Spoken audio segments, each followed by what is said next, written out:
नमस्कार, अभिजित भारत मधून मी रोशनी लोखंडे आणि आपण बघत आहात ARIPL प्रस्तुत न्यूज वाइब्स। कोही तालुक्यातील सुरगाव शिवारात खदानीतील पाण्यात बुडून एकाच कुटुंबातील 5 जणांचा मृत्यू झाला आहे। सर्व मृतदेह बाहेर काढण्यात आले असून घटनेबाबत पोलीस चौकशी सुरू आहे। मृतांमध्ये 1 पुरुष, 2 महिला आणि 2 मुलांचा समावेश आहे। महाराष्ट्र राज्य माध्यमिक आणि उच्च माध्यमिक शिक्षण मंडळाने आज 13 मे रोजी बोर्डाचा 10वीचा निकाल जाहीर केला आहे। राज्यात कोकण विभागाचा निकाल 98.82% असा सर्वाधिक असून नागपूर विभागाचा 90.78% सर्वात कमी निकाल आहे। पहलगाम दहशतवादी हल्ल्यानंतरच्या दुसऱ्या दिवसापासून भारतावर पाकिस्तान, इंडोनेशिया, बांगलादेश आणि मोरक्को येथून 15 लाखांहून अधिक सायबर हल्ले करण्यात आले। त्यातील 150 हल्ले यशस्वी ठरले असा दावा महाराष्ट्र सायबर सेलने केला आहे। ऑपरेशन सिंदूर दरम्यान अफवा आणि फेक न्यूज पसरवणारे भारतातील असल्याचे हे खुलासा करण्यात आला आहे।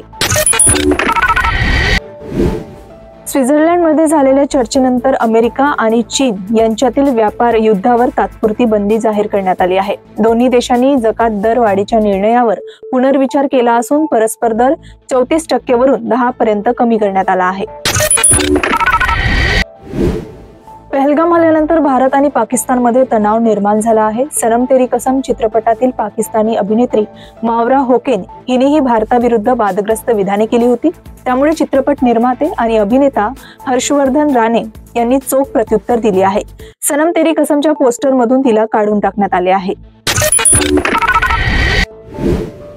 दक्षिण आफ्रिकेविरुद्धच्या वर्ल्ड टेस्ट चॅम्पियनशिप अंतिम सामन्यासाठी ऑस्ट्रेलियाच्या 15 सदस्यीय संघात सॅम कॉन्टास्ट आणि अष्टपैलू कॅमेरॉन ग्रीन यांचा समावेश करण्यात आला आहे।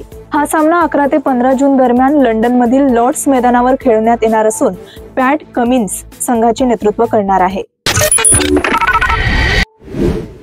बातम्यांचा थोडक्यात आढावा तुम्ही बघत होते न्यूज वाइब्स मध्ये। पुन्हा भेटूया काही ताज्या घडामोडींसह। तोपर्यंत बघत रहा अभिजित भारत। अभिजीत भारत, पहुंचे हर खबर तक।